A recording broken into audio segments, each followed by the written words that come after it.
It has been a great show for me. I have been shooting really well.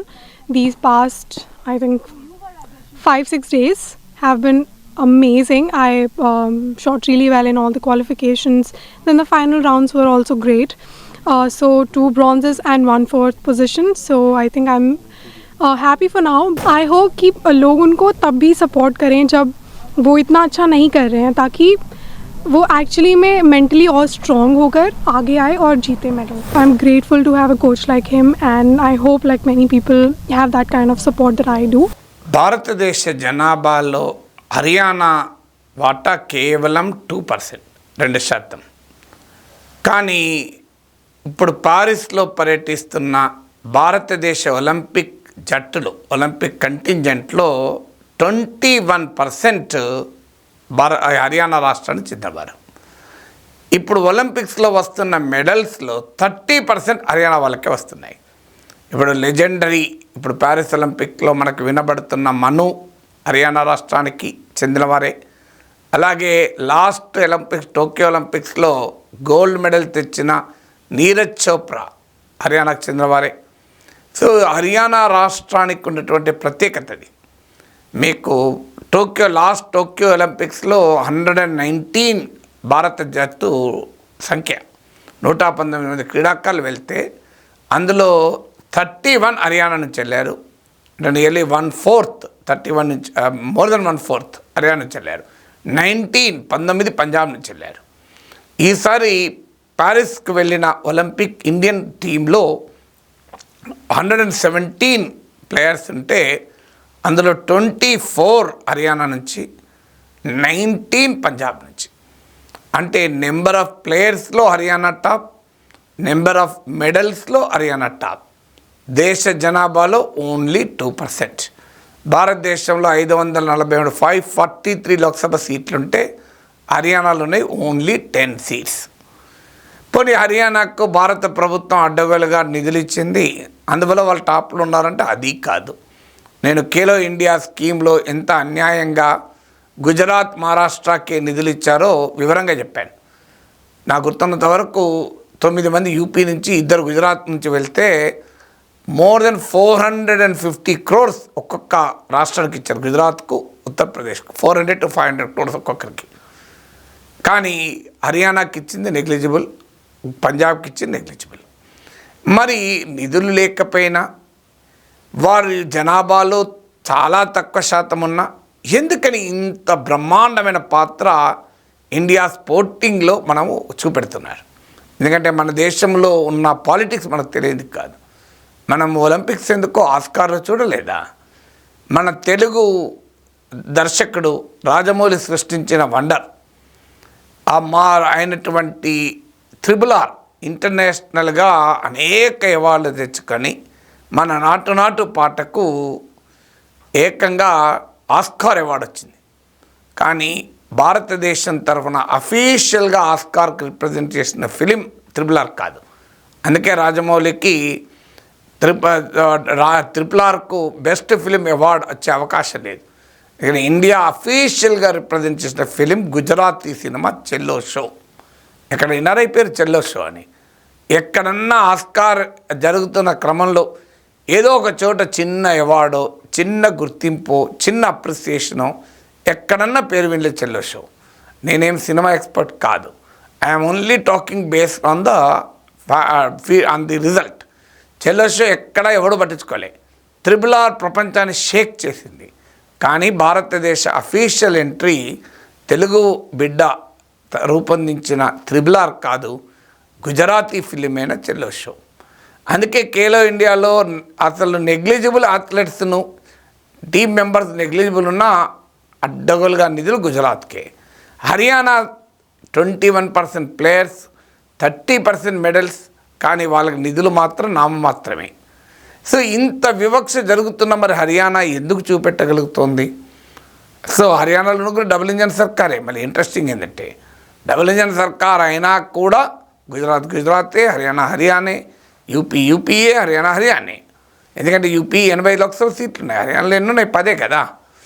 Gujarat ఏంటిగా నేను వేరే చెప్పాల్సిన అవసరం లేదు. So this the reality which we are facing today.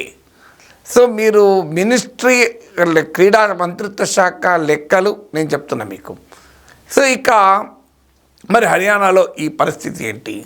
ఇప్పుడు మన దగ్గర అశోక్ నగర్ వెళ్ళినా, ఢిల్లీలోని రాజేంద్ర నగర్ వెళ్ళిన, ఓల్డ్ రాజేంద్ర నగర్, మనకు ఇటీవల దుర్ఘటన వల్ల మనందరికీ తెలిసింది, చాలామంది తెలియని వాళ్ళకి కూడా, ఐఏఎస్ ఇండియన్ అడ్మినిస్ట్రేటివ్ సర్వీస్.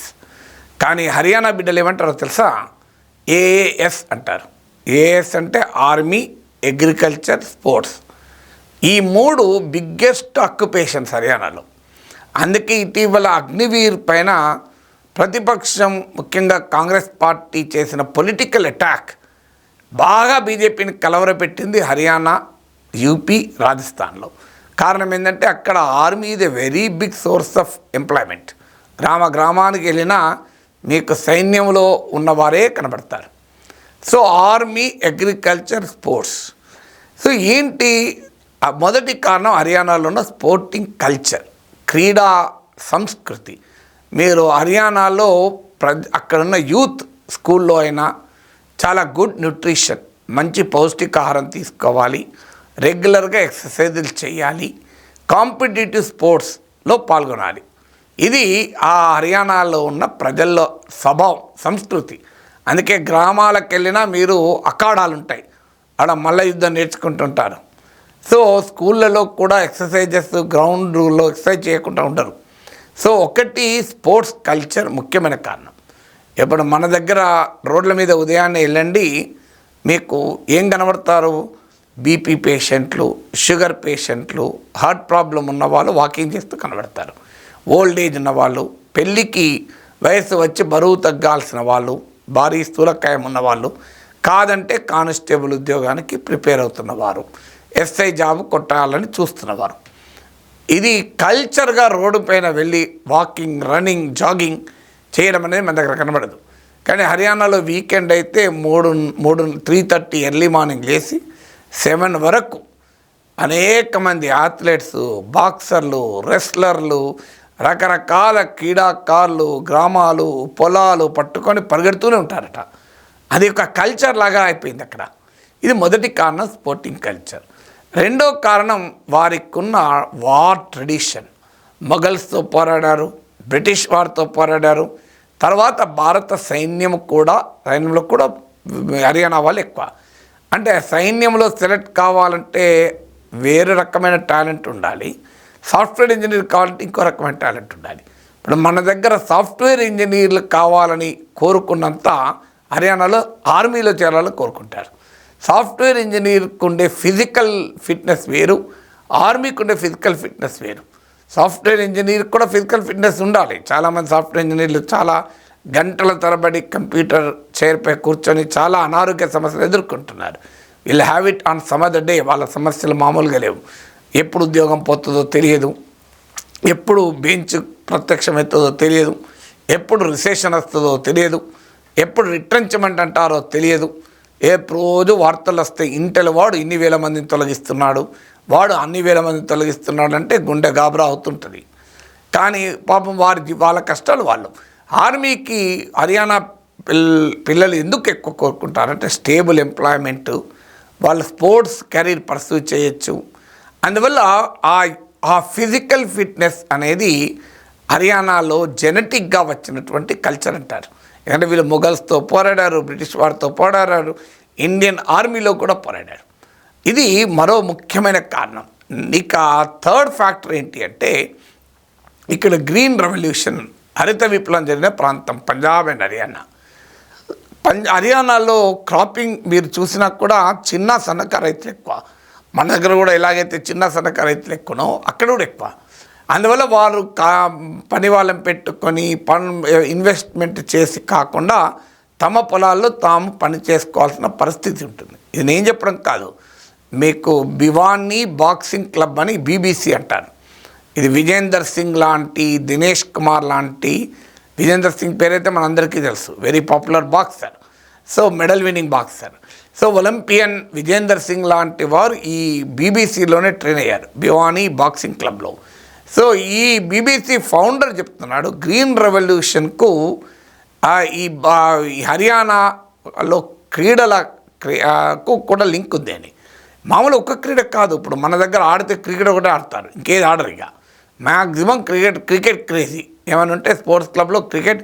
ఈ మధ్య చెస్, బ్యాడ్మింటన్ కూడా కొనేరు హంపి, సానియా మిర్జా, సైనా నెహ్వాల్ని చూసి మీకు టెన్నిస్ వీళ్ళు కూడా పెరిగారు. సో ఆ వాస్తవంగా మన వాళ్ళను కొంత ఇంపాక్ట్ వల్ల. కానీ ఇప్పుడు మీరు ప్యారిస్ ఒలింపిక్స్లో హర్యానా క్రీడాకారులు స్పోర్ట్స్ మెన్ అండ్ ఉమెన్ 8 డిసిప్లిన్స్లో పోటీ పడుతున్నారు. ఒకటి కాదు, రెండు కాదు. Athletics, golf, hockey, boxing, wrestling, rowing, ఇలా 8 డిసిప్లిన్లో పోటీ పడుతున్నారు.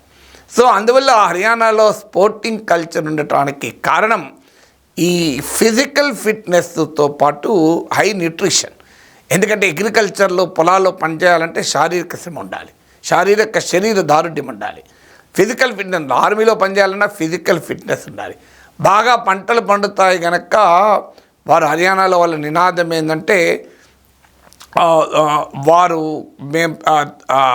దూద్ और దహీ కా కానా హర్యానా ఆగే బడనా అని వాళ్ళ స్లోగన్. అంటే ఏంటంటే అక్కడ మీకు high consumption of milk, curd, paneer, ghee, butter. So వీటి కన్జంప్షన్ చాలా ఎక్కువ. సో ఇది ఫిజికల్ ఫిట్నెస్ కావాల్సిన న్యూట్రిషన్ ఇస్తారు. న్యూట్రిషన్ ఉండాలంటే మీకు బేకరీలో కేకులు, పిజ్జాలు, మెక్డొనాల్డ్, బర్గర్లు తింటే న్యూట్రిషన్ ఉండదు. సో అందువల్ల వారికి ఉన్న అగ్రికల్చరల్ ప్యాటర్న్ వల్ల, క్రాపింగ్ ప్యాటర్న్ వల్ల, పొలాల్లో పనిచేయడానికి కావాల్సిన శరీర దారుఢ్యం, ఆ అగ్రికల్చర్కు కావాల్సిన పశుపోషణ, ఎనిమల్ హస్బెండరీ ఉండడము, వారి ఫుడ్ కన్జంప్షన్ హ్యాబిట్స్లో కూడా చాలా న్యూట్రిషియస్ అలవాటు ఉండడం కూడా హర్యానా, పంజాబ్ వారు ఇంత భారీగా సైన్యంలో కానీ, ఆర్మీలో, అగ్రికల్చర్లో, స్పోర్ట్స్లో, ఈవెన్ హర్యానానే కాదు పంజాబ్ కూడా మీరు చూడండి, వారు ముగ్గురు కూడా ఈ మూడిట్లో ఉంటారు. మీకు agriculture, army, agriculture and sports, ఈ మూడిట్లో కూడా Haryana, Punjab lead the country. అందువల్ల హర్యానా 2% జనాభా ఉండి 30% మెడల్స్ కంట్రిబ్యూట్ చేస్తున్న రాష్ట్రం. అందువల్ల జై హో హర్యానా అని అందరము మనస్ఫూర్తిగా గ్రీట్ చేద్దాం.